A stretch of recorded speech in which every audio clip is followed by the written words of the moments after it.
Why is a theatrical release so important to you? It's a lot of work. It is a lot of work. And a lot of pressure. Movies are meant to be seen in a movie theater, I feel. Even though we're giving away iPhone versions as part of the Kickstarter campaign, it just feels like, you know, you can't really compare to, and we're guilty of it too, with our, you know, TV, sitting at home and watching movies.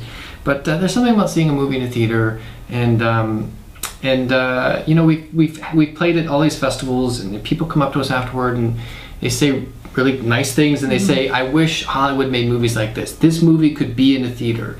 And you know, and so we thought, well, maybe they're right. And so we thought we'd just try it on people, show them the trailer and our campaign video, and see what they thought. Also, we do have a digital distributor who's distributing the film. You get better placement on iTunes if you've done a theatrical. So if they can say it's playing in this theater, this theater, and this theater, then your trailer gets moved up to a better position, so that more eyeballs are on it, so that it can possibly, you know, sell more. Because you know what it's like, you're strolling through, you know, all the choices. I'm not going to buy a movie on iTunes that I've never heard of. So we have to figure out how to make other people buy our movie that they've never heard of. We don't have a big publicity campaign, and so Kickstarter, it also works as our publicity campaign to try to get people who haven't heard of it before to see it. So even if we don't make our goal, which I hope is not the case, we'll still be getting the word out to a bunch of people already who hadn't heard of the film before and are now aware of it. And how did you determine that 25,000 is the number? Math. Okay, good. One of the things we learned from our first campaign is that you have to be very careful with shipping prices. Oh gosh. And that really bit us last time. So we broke it down in terms of we have a DVD distributor, and in order to fulfill the DVDs, like we have to buy from wholesale from them. So we have the DVDs. We figured out, oh, about this much we'll buy from them to fulfill. How much are envelopes? How much are I mean, bubble mailers? A lot of that is actually just fulfilling incentives. A lot of the $25,000 is fulfilling the incentives that we've set. And then on top of that is the theater rentals, and then some of the distribution costs that are for the digital distribution, like making the digibeta tapes that go to the VOD company and all that stuff. There's a lot of costs associated with actually selling your movie that you don't even realize. You think, oh great, we have a VOD distributor, amazing. And by selling, you mean you have someone who's going to be selling the movie for you. Yes, we don't have any money at the moment. Yeah, so there's lots of costs that you incur by having good things happen. So. Right. So when life is good, it's expensive. Yes. Basically. Yes. Well, do you think that filmmakers should self-distribute their own work? What are your thoughts on that? I think they should have a plan to do it. We definitely considered doing it. We had a very bumpy road with getting our distribution, because we had a film that people liked when they saw it, but we didn't have buzz coming off of like a Sundance, or you know, like Beast of the Southern Wild got a theatrical release because it was a Sundance movie that, you know, I couldn't name anything else that was at Sundance this year, but I know about that one. So without that kind of buzz, and without like big huge names, you know, the business people don't care whether it's a good movie or not. They would rather have a bad movie that has Antonio Banderas and Eddie Murphy as buddy cops or whatever. Are we gonna write that now? That sounds great. Okay. Let's do that. That would probably actually pay our rent for a while. Can you get us that meeting? Sure. Okay.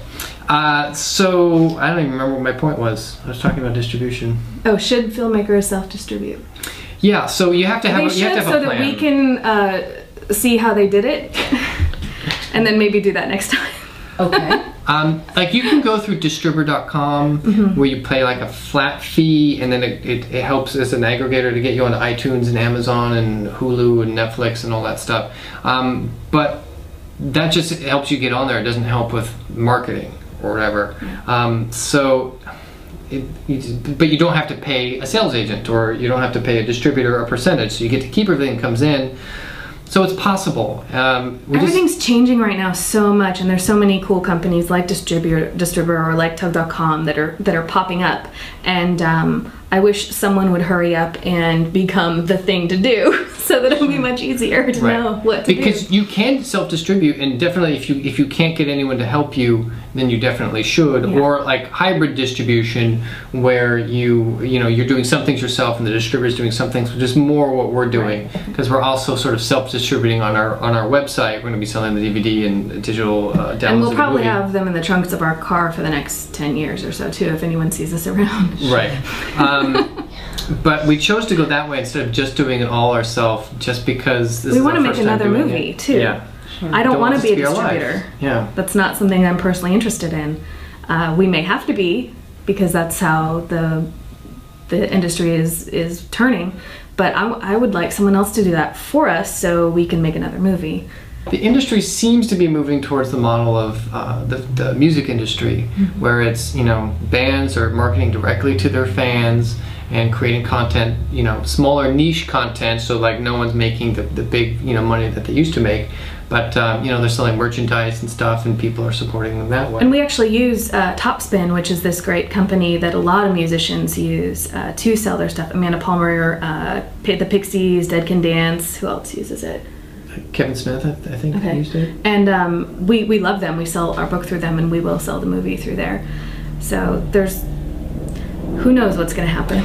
It's really a matter of getting the word out. If you're a small filmmaker and you have your film and you're going to self-distribute, you're going to sell on your website, you're going to go through a distributor, well then how do you get it beyond your friends and family? And like Kickstarter or Indiegogo is a step, at the beginning of the process of getting it out there to a wider audience, and then after that you can branch out. But we haven't figured out how to build that audience yet. That's what we're working The on, amazing trying to figure stuff out that how to do. Louis C.K. is doing with his selling things directly to audiences. He couldn't do that if he wasn't already Louis C.K. I mean, Right. he could, but he wouldn't be making $1 million. Right. Or Ed Burns. Right. They reach a certain level of fame, and then they're able to sort of, people are branching off and doing that. The key is, well, how do people like us, or like you, or like the people watching, how do they, if they don't have the name brand to export out there, how do they make that shift? And we're trying to figure that out ourselves. Do you think if I took my top off right now that would help? Yes. Okay.